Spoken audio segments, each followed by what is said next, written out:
이 일을 제가 뭐 하기 싫다고 못하겠다고 그걸 도망가서는 하나님께서 우리에게 향하신 그 비전이 이루어질 수가 없는 거구나. 안녕하세요. 별의맘의 영성일기 별의맘입니다. 뉴라이프 새생명교회 이야기 3번째 시간으로요. 책을 어떻게 써요 하나님? 이란 제목으로 이야기 나눠보려고 합니다.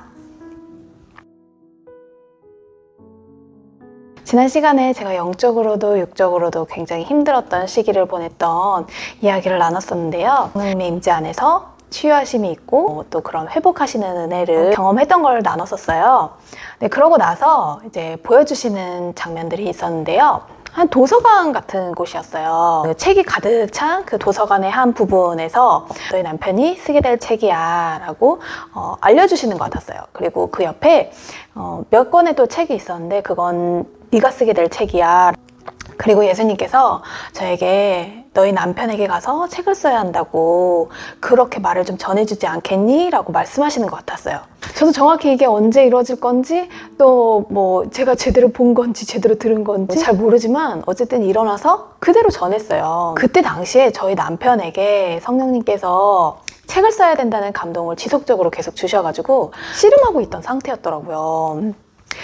저에게 보여주신 그 장면이 하나의 확증이 됐어요. 성령님께서 말씀해 주시는 게 맞구나 하는 그런 확증이 됐고, 또 이거 말고도 되게 여러 가지로 뭐 다른 사람을 통해서 되게 확증을 많이 해 주셨었는데요. 근데 사실 이게 좀 말이 안 되잖아요. 보통은 목사님들이 개척을 해가지고 교회가 커진 다음에 이렇게 책을 쓰시잖아요. 근데 저희 남편은 뭐 인도하심이 있어서 그랬긴 했지만 여의도 순복음교회 테이프실에서 직원으로 있었을 뿐이었거든요. 책을 쓴다고 해서 뭐 누가 봐주기는 할까? 그리고 뭐 누가 출판은 해줄까? 뭐 이런 여러 가지 고민이 있었지만 어쨌든 뭐 저희가 할 수 있는 거라고는 그냥 기도하면서 그대로 따라가는 것밖에 없으니까 이제 기도하면서 저희 남편이 이제 출판사에도 보내보고 이제 그렇게 하더라고요. 이제 처음에 이제 보냈던 여러 출판사에서는 연락이 오지 않았었고요. 출판하게 된 배단위 출판사 사장님께서 그때 한참 성령님의 인격성에 대해서 관심을 갖고 계셨는데 이제 이 책을 통해서 참 이렇게 또 주시는 감동이 많이 있었나 봐요. 그래서 처음 쓰게 하신 책 성령님의 임재를 연습하라라는 책이 이제 출판이 되게 됐죠. 저는 사실 곁에서 구경꾼처럼 재밌게 봤어요. 와 하나님께서 이렇게도 일하시네. 신기하네. 재밌네. 이러면서 봤어요. 그건 저희 남편 얘기지 저는 아니었거든요. 여전히 자존감 낮고 여전히 나는 뭘 할 수 있는 사람이 아니었던 거예요. 출판사 사장님께서 저희 연애 이야기를 듣게 되셨고 또 이제 제가 가끔 교회 인터넷 카페에다가 가정 이야기를 올렸었는데 그걸 보시고서는 이제 연애와 결혼 이야기를 좀 같이 써줬으면 좋겠다는 얘기를 하시더라고요. 진지하게 몇 번을 말씀을 하셨고 이제 기한을 주면서 언제까지는 좀 써달라고 얘기를 하시더라고요. 이 일을 제가 뭐 하기 싫다고 못하겠다고 그걸 도망가서는 하나님께서 우리에게 향하신 그 비전이 이루어질 수가 없는 거구나. 멈추라 할 때는 좀 멈춰야 되고 또 가라 할 때는 가야 되는데 내가 내 능력 때문에 못하겠다고 이게 말할 수 없는 일이구나. 연애할 때부터 이제 저희 남편을 통해서 성령님께서 인격적이신 분이시고 또 성령님과 교제 나눠야 된다는 이야기를 계속 들으면서 지내왔지만 그게 되게 어렵더라고요. 저는 성령님 하고 부르는 것도 너무너무 어색했고요. 제가 성령님 하고 이렇게 뭐 어떤 이야기를 해도 뭔가 이렇게 벽에 대고 얘기하는 것 같은 느낌이 되게 많이 들었어요. 나중에 보니까 저희 남편도 한참 겪었던데 그 부분이 안 보이는 거예요. 하루를 살면서도 성령님과 교제 나눠야 된다는 걸 왜 이렇게 많이 잊어버리는지 모르겠어요. 그래서 나는 안 되나 보다. 나는 성령님과 교제 나눌 수도 없는 사람인가 보다 하고 막 되게 좌절을 많이 했었는데 이 책을 쓸 때는 어떻게 방법이 없으니까 계속 성령님 찾으면서 성령님 어떡해요? 도와주세요. 막 그거 울면서 썼던 것 같아요. 지금 보면은 그렇게까지?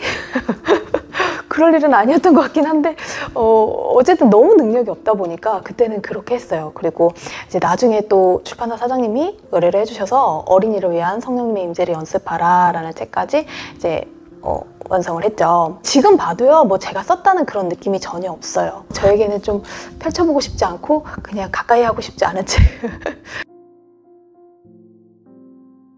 연애와 결혼 책은 한 70%를 제가 집필을 했고 그 어린이를 위한 성령님의 임재 연습은 한 90%를 제가 집필을 했어요. 이제 더 중요하게 저희 남편이 보충도 했고 뭐 수정도 저희 남편이 이제 거의 다 했지만 제가 이제 연애와 결혼 책이 나오고 나서 약간 이제 마음이 막 높아진 거예요. 어느 날 막 그런 생각이 들더라고요. 나 이러다가 막 연애와 결혼 막 그 강사되는 거 아니야? 아 진짜 그럼 어떡하지? 그러면서 기도할 생각이나 뭐 성령님께 여쭤볼 생각 전혀 안 하고, 아 그래 내가 강사가 되면 배우자 기도는 이렇게 하세요, 배우자는 어떻게 알아봐야 됩니다, 뭐 이런 얘기를 막 혼자서 막 그런 커리큘럼을 다 상상을 막 해보고 막 혼자 막 그런 생각들을 막 하게 됐어요. 이 연애와 결혼 책을 가지고 북 콘서트를 하게 됐었어요. 제가 70%를 썼단 말이에요. 그러면 이제 저희 남편 위주로 하긴 했지만 저에게 한마디라도 말할 기회를 줄 줄 알았어요. 그러면 내가 이렇게 말을 해야지 막 혼자 막, 그때도 여전히 성령님 의지하지 않고 막 제 생각이 막 가득한 채로 얘기를 막 다 짜갔었거든요. 근데 사회자가 저한테 말할 기회를 한 번도 주지 않더라고요. 근데 이 사회자가 원망스러운 게 아니라요, 그때 정말 제가 느꼈던 게, 아 하나님께서 나를 세우지 않으시는구나, 그걸 정말 이렇게 뼈저리게 느꼈어요. 이 이야기를 준비하면서는 그 오랜 시간 동안 내 생각이 좀 더 성령님의 생각을 닮아가고 내 계획이 아닌 성령님의 계획을 의지할 수 있을 때까지, 아 나를 그렇게 기다리셨구나 라는 생각이 많이 들더라고요. 하나님께서 하나님의 일을 하실 때 제 방법, 제 생각, 제 계획이 필요한 게 아니잖아요. 이게 2009년, 2010년의 이야기예요. 2009년부터 저희 남편이 이제 인도하심에 있어서 직장을 그만두게 됐어요. 그때부터 수입의 업계 5년을 살았어요. 그러니까 당장 내일 우리 아이들을 굶길 것 같은 그런 시간들이 계속 다가오는 거예요. 그래서 다음 이야기는요, 하나님 내일 우리 애들 굶기면 어떡해요? 그때 느꼈던 제 이야기들을 또 다음 시간에 또 풀어보도록 하겠습니다. 우리 삶에 참 하나님께서 놀라우신 계획들을 갖고 계신다고 생각을 해요. 하나님께서 우리를 통해 큰 일을 이루시는 게 목적이 아니라 그냥 하루하루 순간순간 하나님과 동행하면서 예수님의 십자가의 은혜, 그 하나님의 사랑을 충분히 경험하는 그것이 하나님의 비전이 아닐까. 내 생각이 비워지고 하나님의 생각으로 채워지면 내 일을 조금 더 맡기실 수 있지 않을까 하는 생각을 합니다. 네, 들어주셔서 감사하고요. 매일 하나님의 은혜 가운데 행복하셨으면 좋겠습니다. 다음에 다시 봬요. 안녕.